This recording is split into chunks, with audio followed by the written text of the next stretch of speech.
What's up everybody and welcome to the channel. Today we're going to take a look at this brand new 2024 BMW X5. This is an sDrive40i finished in Blue Ridge Mountain metallic. It is green, however it's called Blue Ridge Mountain. Cool color for sure.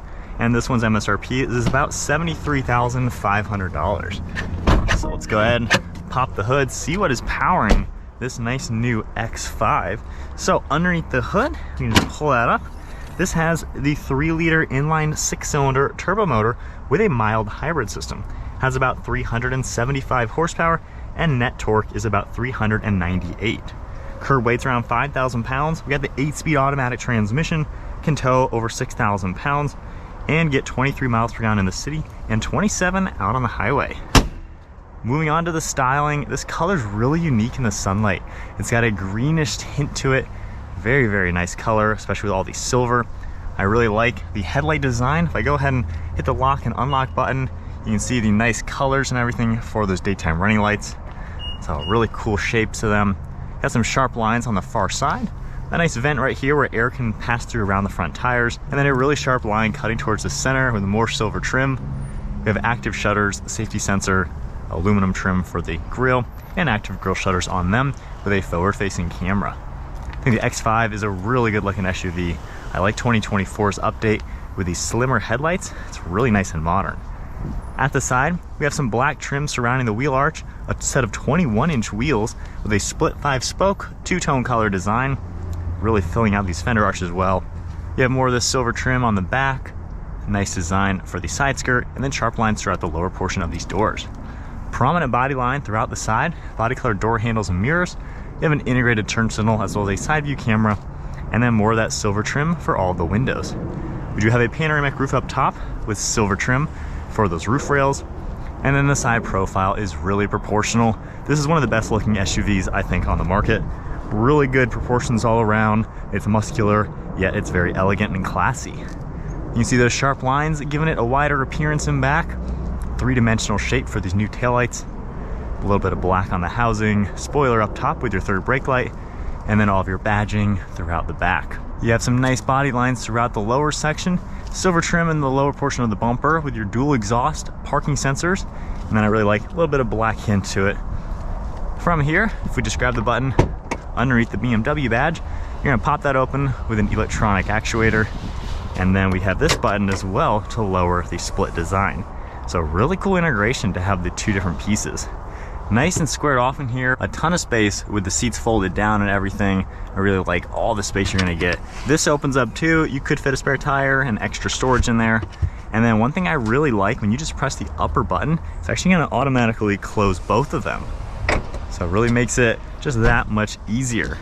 Now from here, you can see how these seats fold down nice and flat. Of course, you have that privacy cover as well. And then very easily we can lift these seats back up. And you also have the seat in the center you can pull down. We have two cup holders, and you also have a little bit of storage underneath your padded armrest. We do have climate control vents, heated seats, storage, two USB-Cs, as well as a 12-volt storage back here, a little slot for a tablet, and this is really nice interior.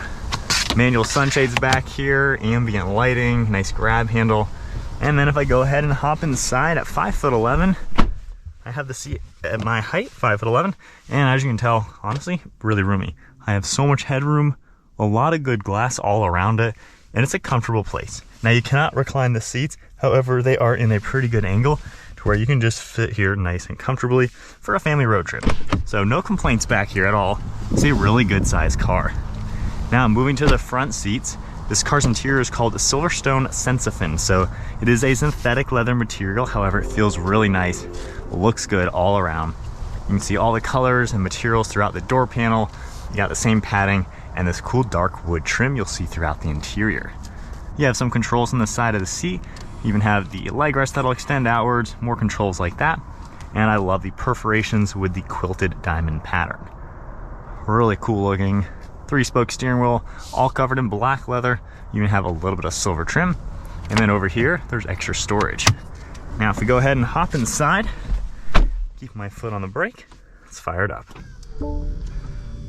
Got your power buttons and controls for the telescoping steering wheel. And then moving to the infotainment screen, you have a massive gauge cluster and infotainment screen. It's all one curved LCD. In person, I think it looks really good. It's easy to use, looks nice. You can see the gauge cluster with all of your information, and then toggling your different drive modes, you get a little bit of a different animation. So it's a nice touch just to make the car look a little bit more sporty depending on your drive mode. And then along the steering wheel, we have cruise control on the left side, Bluetooth and audio on the right, paddle shifters, stalk on the right side for all the windshield wipers, and then turn signal and automatic high beams on the left. You can also tap the BC icon. A few things will scroll through in that center screen. And you can see the silver, a little bit of the wood trim, this nice leather material. You have heads-up display, more of that leather material throughout the dash, and I really like this natural feeling wood trim. Of course, it is plastic, but it does look really good. I think it fits the interior. You see X5, really cool design throughout this with the silver trim. These are actually your air vents with a really nice texture design. Then the center infotainment screen, it is pretty large. While it may look a little complicated, it's actually pretty easy. So from your home icon, you have a few different shortcuts on the left and right. You can easily adjust your temperature. Tap this one for heated seats and steering wheel. Then you have different shortcuts right here. So all the climate controls pop up, super easy to do. Full screen navigation, of course audio controls will pop up as well. Back to home, and then you have different apps within the car. If we go ahead and put it into reverse, you have your backup camera, top-down view. You're able to adjust these views as well. We have a panoramic view, and if I go ahead and put it into drive, you can see how it flips the cameras. So really easy to use, everything has the smart park and everything like that. And then underneath that, you're gonna see volume, track, defrost, wireless phone charging, more storage, cup holders and some plugs. And then this is all piano black with ambient lighting and more of this cool leather color. We have traction control and parking sensors, those drive modes. Then the rotary dial right here where you can control the screen. So you don't always have to use the touch screen. You're able to go into here, change what you like, zoom in and out. So I think it makes it pretty easy just to get to all sorts of different controls within the car. Opening this up, you have a pretty good amount of storage, and then nice padding on your armrest and a pretty good sized glove box. One last look at the interior. Definitely a nice place to be. I think the tech looks really cool. Can't complain at all. Good look at those seats, which I really like the color. Huge panoramic sunroof shade. You have your LED dome lights up on top, garage door buttons under here, and then a nice size visor. All right, guys, we are setting off now in the new BMW X5. So the engine and powertrain with that mild hybrid system, it's really nice. It basically gives you a little electric assist under the slow speeds while coasting, things like that, just to improve efficiency. And it does make for a really smooth power delivery. Of course, this 6-cylinder engine is a really good engine already with the 8-speed transmission. So really good layout. This one being rear-wheel drive, of course, you can get an X-Drive, which has the all-wheel drive, but the rear-wheel drive one, a little bit better gas mileage, a little bit lower cost option as well. So for those of you who just will never need the all-wheel drive capabilities, it's nice that you have that option. So right now we are in the Eco Pro mode, most conservative drive mode. It's a really comfortable SUV to be in. I love the X5. It's one of the absolute best. It is so comfortable sitting in here. The seat has so much padding, great view all around. It's just really an effortless car. Visibility is fantastic as well, over your right and over your left shoulder. And even in the Eco Pro mode, you know, it'll still get up to some speed. It's never a slow car. Perfectly gets you up and going, no big deal. And it's just so nice to drive. It's quiet in here, it absorbs bumps well, it's just really easy to drive. And the technology is easy to use as well. I know not everyone's the biggest fan of the screen. It takes some getting used to, but honestly, it looks really good in here. It's sunken low on the dashboard to where it doesn't actually look like a big tablet stuck on. You can see the whole dashboard above it. So it's a really good layout, nice to use, easy controls. You have basic things that are always right on the bottom, which makes it really nice. And of course, when you go into comfort mode, you know, it changes up the driving a little bit. Not really gonna notice the biggest differences with the drive modes in a car like this. If we go into sport, put us into the sport transmission and manual mode, it also packs a nice punch. So if you are getting up on the highway or something, I mean, this thing scoots, this thing seriously moves. It is a nice car to drive. You can get up to speed when you need to, get good gas mileage, tow a lot, haul people, haul stuff. This seriously is one of the best SUVs.